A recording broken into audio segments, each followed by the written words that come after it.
Galing kami sa ICM at saka sa Davao Central Market. At ito, maghahaul ako para malaman nyo na naman uli yung mga binili ko at yung mga pricing para makita nyo, okay? So, another report is here para dun sa mga nag-request, guys, sa akin na kapag mamili ako ay i-share ko para sa ganun ay makita nyo yung mga pricing ng mga commodities namin dito sa Tagbilaran City, dito sa Pilipinas, particularly here in Tagbilaran City, Bohol. Okay? Galing kami doon at ito na. Nakat na ni anong unahin ko? Okay? Anyway, ito ay sa Davao Central. Mamaya ang Davao Central. Okay? Itabi na muna natin dahil marami-rami rin yan. Okay, ang Davao Central ay mahuhuli. Ngayon, itong sa supermarket muna. Okay? I will be opening the box. At hindi ko rin alam kung anong nilagay ng lakay ko dito sa loob nito. Davao Central, seafoods. Okay. So, mamaya na ito.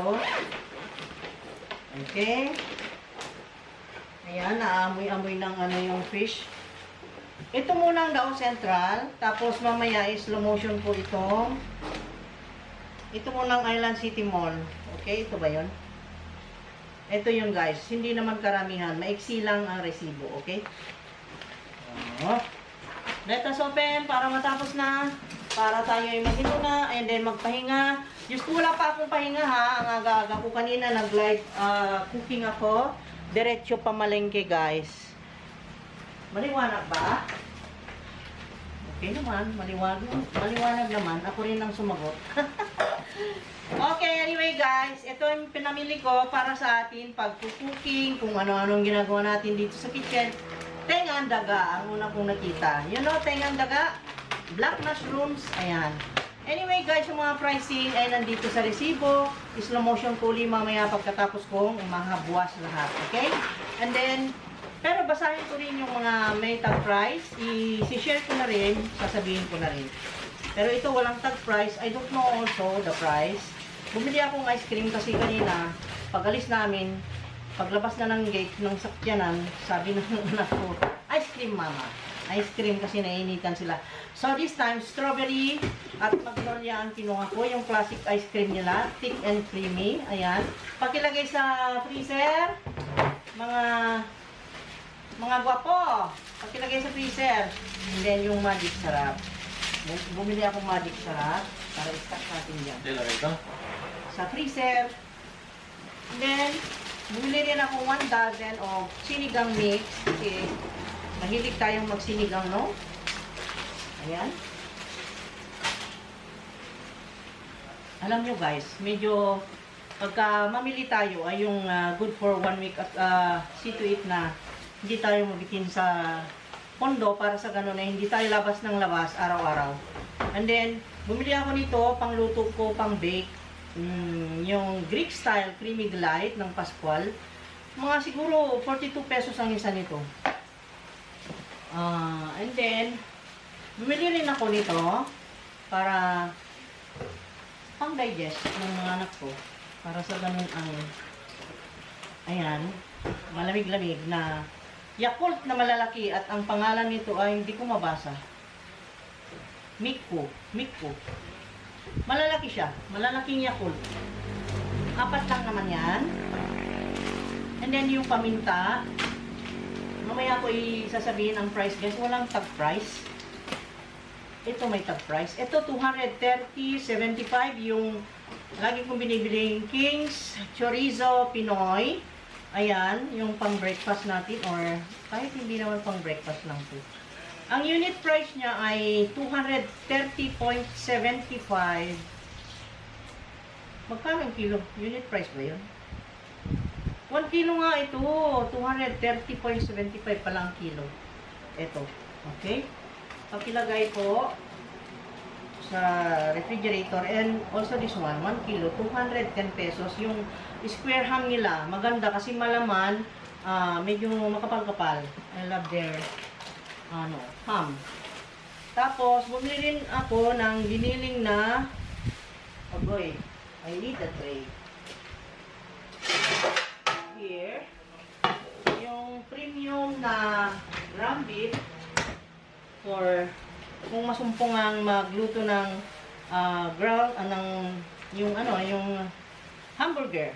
350 ang kilo at ito ay kulang-kulang na hindi isang kilo ito.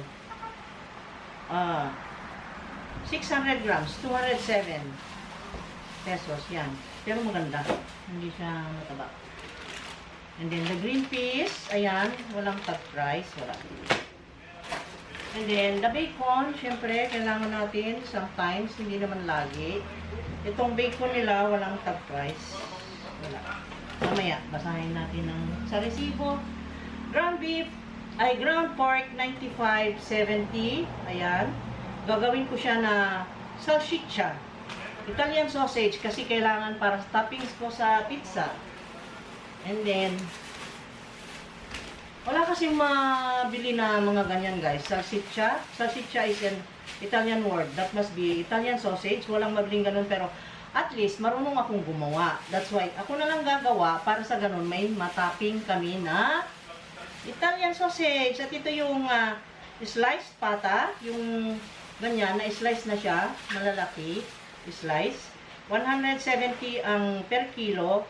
At 220 po ito, 4 na piraso na malalaki. Ayan. At I will share with you guys kung paano ko lutuin yan. Masarapin natin at sama-sama tayo. At yung tender juicy, bumili ako ng king, yung king size, yung malalaki guys. Meron siyang classic, merong jumbo, and then the biggest is the king. Ito yon kasi gusto raw niyang mag-ihaw-ihaw, gusto niyang hotdog minsan na ilagay sa griller, ayan. Tapos, bumili ulit ako ng liempo kasi naubos yung liempo dyan. Pork belly, 173. Ito.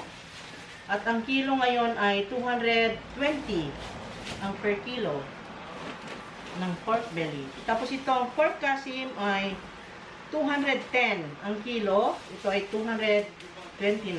Ito. Malaki-laki. Ayun na. Ayun lang ang mga karne. Pakilagay bakong doon sa freezer. Ayan. Okay? Kasi magsiguro na tayo dahil nako guys. Ayun. Ito ay slice ko sa lagay ko. Ang bigat. Ilang kilo ito papi? 5 kilos? Ang bigat. Sabi nga nung nandun sa cashier kanina, hindi ko lang na-video. Tawa ng tawa kasi unsa man ni ma'am? Nga naman yung daku, naman eh. Uy, cheese yan eh. Abi kong unlan ni mo ni ma'am. Sabi niya. Pilaw daw, pilaw cheese. Ayan, ang laki oh. 5 kilos of cheese. Alam niyo naman, mahilig kami sa cheese. Ma-cheesy, itong family to. At we are fun in cooking, mga omelette, pizza, mga ganyan. Bake, anything dyan. Ayan. Tapos meron ako ditong binili, yung sa Foco. Ano yata ito? Thailander na, from Thailand yata itong vermicelli na ito. This is rice vermicelli, I think from Thailand. Yeah. And I think it's good. Kasi yung kanina, kinumpare ko dun sa tostotanghon na usually kinukuha ko, ito medyo mas makapal. Kaya sabi ko, try ko. Pangalan niya is Bonko Rice Vermicelli sa Foco. Ayan, sa Foco. And then, syempre, hindi na tayo basta-basta lumabas para bumili chichirya. Alam mo naman, yung mga bata, gusto minsan may popcorn, lalo pag may banding-banding kami manood ng film dito. Kami dito, manood ng film. Yan, may dudukutin ka, kain. Dalawang bote naman ito, 2 liters na 7-Up and 1 liter of Pepsi. Ayan. Tapos guys, ito yung sinasabi ko. Magpatalastas uli ako ha. Ito yung sinabi kong masarap. Nakita mo? Ito, white. Yung hello. Napakaano, no? Pinatalastas pa. Alam mo naman, sponsored ako. Hindi naman. Pero ibabalita ko lang para makatikim kayo ng masarap din. Ewan ko rin kung masarap sa inyo. Sa panlasa ko, masarap kasi masarap. Sa panlasa ko, masarap. It's new to my taste and it is good. Na, talaga. Bumili na rin akong sriracha. Ayoko mawala nito. My favorite spicy sauce. hot sauce, ayan. Tapos bumili rin ako nito, yung anise seeds for my Italian sausage. Ito ay bumili rin akong liquid seasoning, naubos na, liquid seasoning ko, naalala ko nung nag-barbecue yung lakay ko, para sa sausawan. Then, bumili rin ako nito para gawin natin baked macaroni or mac and cheese. Gawa tayo guys. Okay, yun ang sa Island City Mall. At i-slow motion ko yung resibo guys. Wait lang ha. Ayan. Slow motion.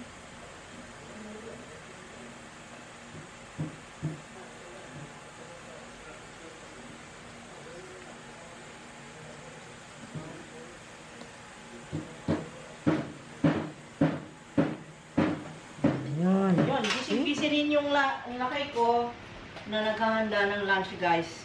Nag-iihaw siya. Alam niyo naman, mahilig kami sa ganyan, ihaw-ihaw. Okay, anyway, dun sa haul ko kanina pala, nakalimutan. Sa Island City Mall din ito, may masarap na bread doon. I'm not yet sponsored. Sa sinabi ko, ito yung Ichipan white bread. Masarap ito.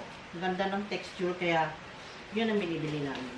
And then, yung mozzarella, isang unan na mozzarella. Okay, mamaya, pagkatapos kong maghabwas ng mga pinabili doon sa Pamilihang Central ng Dao, ay slow motion ko rin ito. Or ngayon na, gusto nyo makita yung pricing nila sa gulay doon. Nilagay ko itong gulay dito para dyan ilapag yung, unahin ko na to guys, kaya ilagay ko kasi sa freezer ha. Itong nabili ko doon ay sa seafood section. You know, ito, my first time to to meet again na yung hito. Ito yung isdang niluluto ni Ma na nakukuha ng neighbor namin noon na sila yung Kubitong, sila nung Johnny. Yung mga fisherman doon, yung mga nangunguhang alimango. Ewan ko kung saan nila kinukuha. Sa dagat din yata ito, no? Diba? Sa dagat din ito. Yung hito. Alam niyo hito? Yung ganito guys, hito. Ayan, bumili ako. Ganito guys, ang advice nung nagtinda doon, kasi never kong nakook ito. Kaya, for the first time, magluluto tayong hito. Yung hito na Bisaya ha, yung hito na ganyan, This is hito. At sabi niya, advice niya sa akin, nasa sa inyo, ma'am, kung gusto mo, lagyan mo ng black beans, or lagyan mo ng coconut, yung ipaksiw daw, tapos coconut. Yan yon. At binili ko lang siya, mura-mura, 100 ang per kilo. Gusto ko kasi may experience ng anak ko at makita nila yung kinain kong bata ako. Kaya bumili ako. And then, this one, mura-mura ngayon, kaya parang natatakot uli akong bumili ng marami guys. Kasi, the last time na bumili ako doon, ay parang hindi maganda yung nabili ko. Bumili ako ng, yung para sa mga pusa, yung dilis, yung ganyan. Nakita ko, tag 70 kasi, kaya 4 kilos ang kinuha ko dahil kawawa naman yung mga pusa, laging walang pagkain na fish. Kaya ikinuha ko sila para may stock. Dalawa naman yung freezer dyan na bumili akong 4 na kilo. Nasayang lang. Kasi nung kinain nila yung niluto ko, nasira ang tiyan. Kaya wala, natapon, sayang. Kaya sabi ng asawa ko, huwag kang bumili ng marami. Kasi pag maramihan, malugi kapag halimbawa, alam mo na, kasi hindi naman natin sinasabing pangit yung mga tinda nila, pero sabi ng asawa ko, mahirap na raw magtiwala, kasi yun nga yung nabili namin. Pero maganda siya, shiny. Tingnan natin, kasi ito'y pang-prito, alam mong galunggong, ayan mura siya ngayon guys, mura ngayon ang galunggong, very shiny, and then, yung texture niya, yung bumili ako 2 kilo.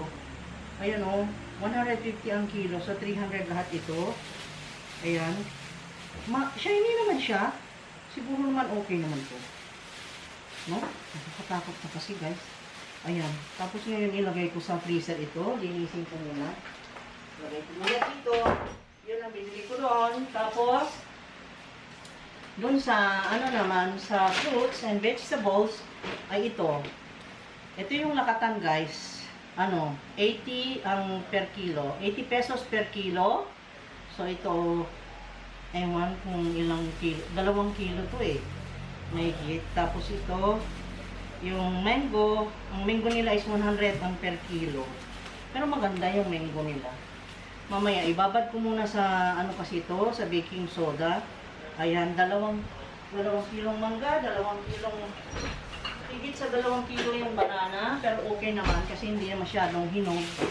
Sinadya ko yung kasi hindi naman natin sadyang ubusin na agad-agad yan kasi pang unti-unting kain.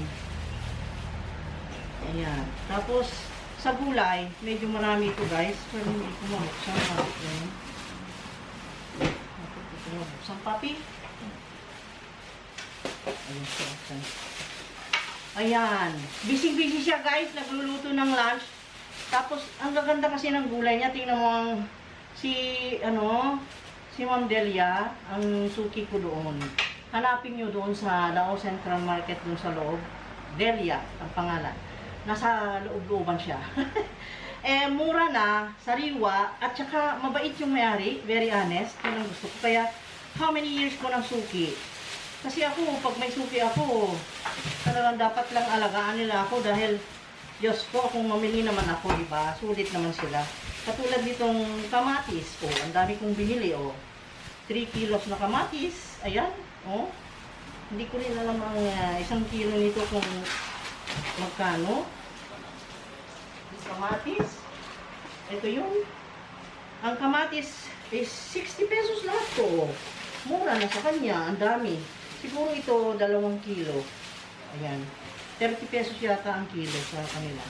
Tapos, bumili na rin akong lemon. Parang pareho lang sila sa supermarket ng lemon. Yun ang question ko. Kasi sa supermarket, pero bumili na rin ako sa kanila. Kasi pupunta pa ako doon.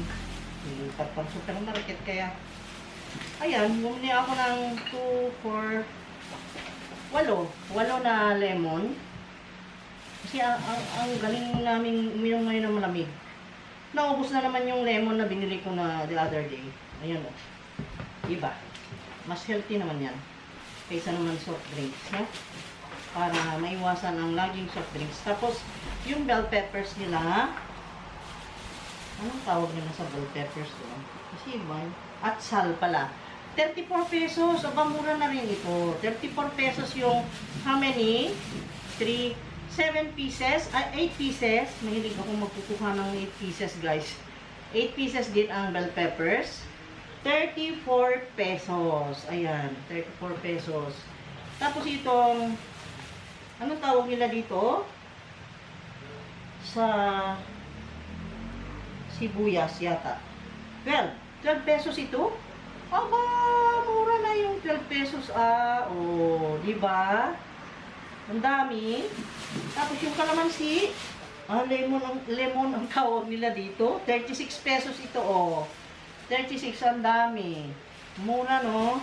Tapos yung lemonade naman ang tawag niya dito. 160. Kasi 20 ang isa. 8 pieces. Ayan. Tapos, meron din akong kinuha ditong ito. Ewan ko kung anong tawag nila dito. Sa espada. 26.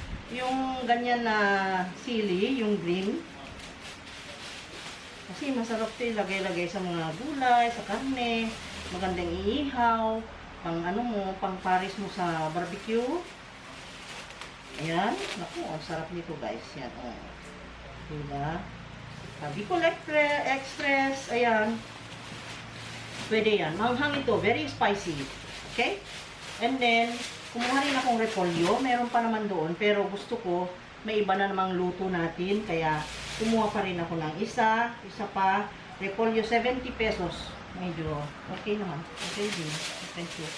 Ang luya, ginger. Ewan ko kung yung magkano ang nabigay niya sa akin sa luya. Bombay, meron. 118 ang Bombay. Okay. 118. Bombay. Ang dami. Ayan, ang lalaki. Ang lalaki ng sibuyas na nabili ko. And then, ang bawang, ahos is 91. Yan. Dami na rin. Oh, dami kong binili, di ba? So, matagal-tagal na gamit. Okay? And then, ang talong is 94 pesos. Medyo marami kasi yung binili ko. Ayan, ang talong. Kasi gagawa ulit tayo ng eggplant parmesan, guys. And then, pwede rin itong pang topping-topping, or pwede rin itong gawin natin na ipares sa pasta. Pwede rin yan. And then, yung patatas natin is 236. Doon ako naparami. Napalaki ang gastos sa patatas. Kasi dinamihan ko. And then, malalaki kasi yung patatas nila ngayon. Sinamantala ko. Here. Pero mahal. Yun lang mahal patatas. 236. 236, guys. And then, yung carrots, 93 pesos. Hindi naman niya nilagyan ng unit price. Siguro itong aking patatas, magtimbang ito ng about more than 3 kilos, guys. And then, itong carrot is mga siguro 2 kilo ito. Dami. Ayan. Kumain tayong healthy para sa healthy, malusog na katawan, maiwasan magkasakit. Di po ba? Ito yung resibo nila. Ayan. Ganyan, guys. Ayan, oh. Nakita mo yan? Ganyan. Okay, guys. Magpaalam na ako. Thank you so much for watching. At thank you sa pag-follow sa amin. Pasensya na kayo kung ano yung itsura ko dito. Makalat dito kasi busy rin na nagpiprepare ng lunch. So, thank you so much. Please like, comment, share, and subscribe. Mag-subscribe na yung mga bago dyan. At sana ay dumami pa tayo. At tumutuloy yung pawis ko. Di ako oh my God. Ang init dito. Thank you so much. See you again next time. And we will be enjoying again next time cooking. Okay. I will be doing my live siguro. Maybe this afternoon or tomorrow. I cannot predict. Okay. Thank you. I will try my best na magpakita sa inyo lagi-lagi. Okay. Thank you so much.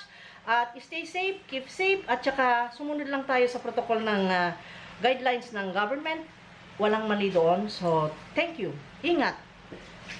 I love you guys. At yun ang aking, tingnan mo yan. Oh, umalis. Yung anak ko. Okay, bye-bye.